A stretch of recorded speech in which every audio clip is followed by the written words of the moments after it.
રાજ્યની 13 જે medical college છે તેમાં ફી વધારા મુદ્દે આજે બેઠક થવાની છે। ફી વધારાનો વિરોધ વાલીઓ સતત કરી રહ્યા છે। વાલીઓએ આજે મહત્વપૂર્ણ બેઠક પણ બોલાવી છે અને જેમાં તેઓ જે આગામી રણનીતિ છે તેના વિશે પણ તેઓ ચર્ચા કરવાના છે। અને વાત નોંધનીય એ પણ છે કે જીએમઈઆરએસ અંતર્ગત જે મેડિકલ કોલેજ આવી છે એ તમામ કોલેજોમાં જે ફી છે તેમાં ધરખમ વધારો કરવામાં આવ્યો છે। એમબીબીએસની સરકારી કોટાની ફી રૂપિયા 3.30 લાખથી વધારીને 5.50 લાખ કરવામાં આવી છે, જ્યારે મેનેજમેન્ટ કોટાની ફી રૂપિયા 9.75 લાખથી વધારી રૂપિયા 17 લાખ કરવામાં આવી છે અને વાલીઓ દ્વારા સતત આ જ મુદ્દે વિરોધ નોંધાવવામાં આવી રહ્યો છે। આજે જ્યારે વાલીઓની બેઠક પણ મળવાની છે તેમાં તેમની જે આગામી રણનીતિ છે તેને લઈને પણ વાલીઓ દ્વારા અહીંયા ચર્ચા કરવામાં આવશે। અત્યારે મારી સાથે गेस्ट પણ જોડાયેલા છે, તેમની સાથે વાત કરીશું। સૌથી પહેલા હિરેનભાઈ ખત્રી વાલી આપણી સાથે જોડાયેલા છે, ઝલકબેન ખત્રી તેઓ પણ પેરેન્ટ્સ આ બંને આપણી સાથે જોડાયેલા છે અને જે સ્ટુડન્ટ છે નેત્રા ખત્રી તેઓ પણ આપણી સાથે જોડાયેલા છે। સૌથી પહેલા તો આપ ત્રણેયનું ખૂબ ખૂબ સ્વાગત છે। સૌથી પહેલા હિરેનભાઈ અને ઝલકબેન, તમને મારે આ સવાલ એટલા માટે કરવો છે કારણ કે એક મિડલ ક્લાસ વ્યક્તિ જ્યારે પોતાના બાળકોને કંઈક બનાવવું હોય, મારું બાળક ડૉક્ટર બનશે તેવા સ્વપ્ન જોતું હોય અને બાળક જ્યારે આવીને એવું કહે છે કે મારે ડૉક્ટર બનવું છે, એટલે માતા પિતા કંઈ પણ કરીને તેને ડૉક્ટર બનાવવા માટે મહેનત કરતા હોય છે અને આપ પણ કરતા હશો।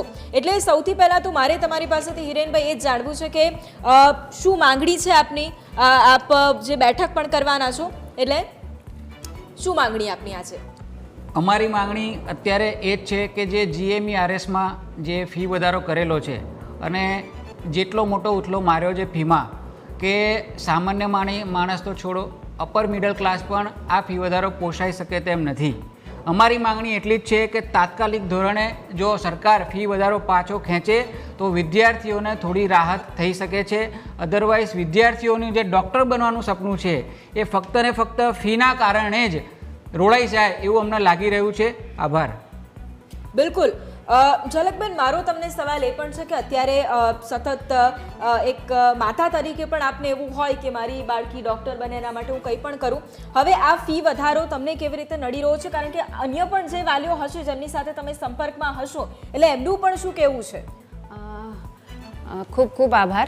આમાં એવું છે કે મારી ડોટર લાસ્ટ 2-3 વર્ષથી એટલી બધી મહેનત કરે છે કે હું એઝ અ મધર હું એ જોઈ રહી છું કે એ કેટલું બધું જસ્ટ જમવા માટે ઉતરતી હતી નીચે, બાકી કન્ટિન્યુઅસ એની રૂમમાં એ કન્ટિન્યુ સ્ટડી જ કર્યા કરતી હતી। એટલે એનું 2-3 વર્ષથી આ જ સપનું છે કે હું એમબીબીએસમાં એડમિશન કેવી રીતે લઉં, મમ્મા કેવી રીતે, અને એટલી મહેનત કરી કે એને 12થમાં પણ બહુ ફાઇન પર્સન્ટેજ આવ્યા છે અને નીટમાં પણ સરસ આવ્યા છે, પણ માત્ર ખાલી ફીના કારણે અમે એક્ઝામ પછી એકદમ કોન્ફિડન્ટ હતા કે એને એડમિશન થઈ જ જશે, પણ જ્યારે રિઝલ્ટ આવ્યું એક તો એનટીએનું સ્કેમ, એના ઉપરથી એમાંથી અમે બહાર નથી આવ્યા અને ઉપરથી ગુજરાત ગવર્મેન્ટે ફી વધારો કરી દીધો।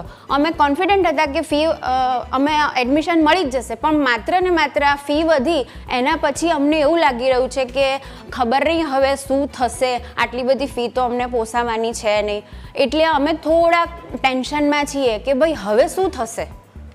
એટલે એક જ વિનંતી છે સરકારને કે ફી પાછી લઈ લે, જે પહેલાં હતી એઝ ઇટ ઇઝ એમ જ રાખે, એટલીસ્ટ આ વર્ષે તો ના જ વધારે।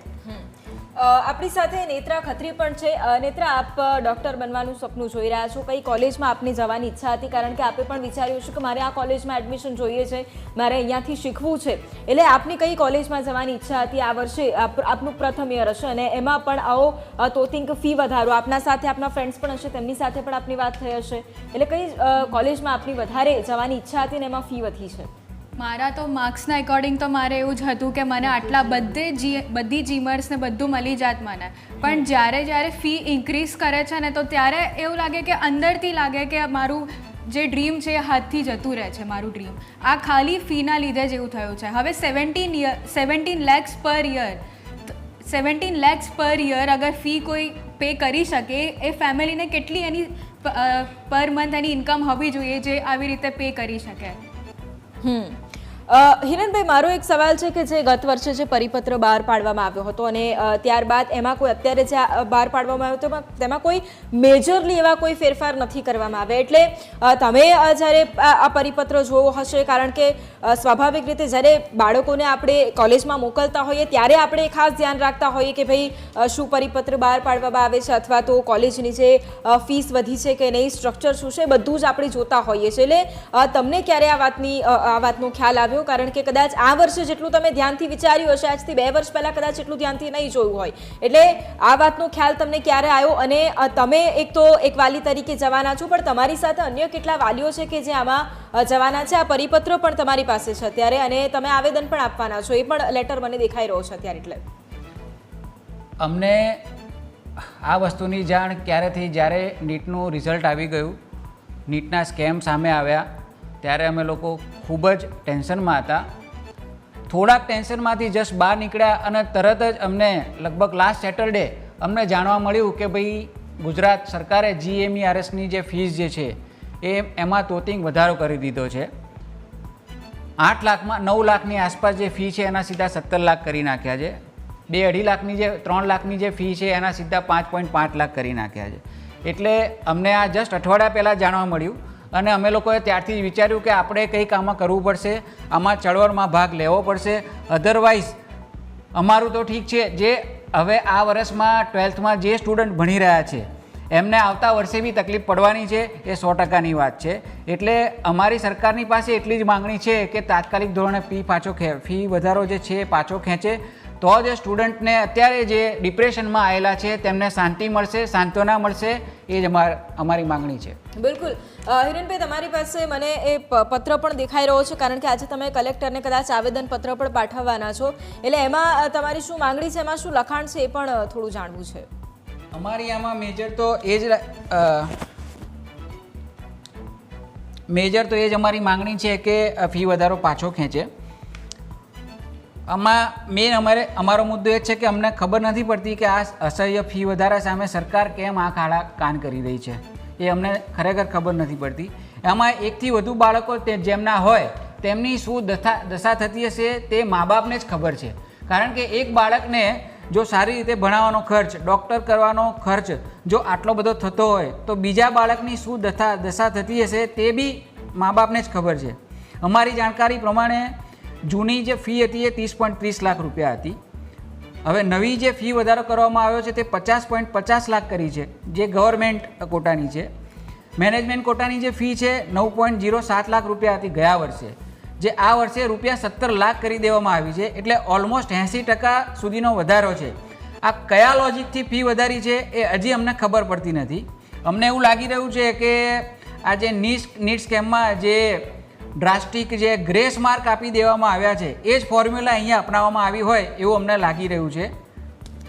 આભાર. બિલકુલ.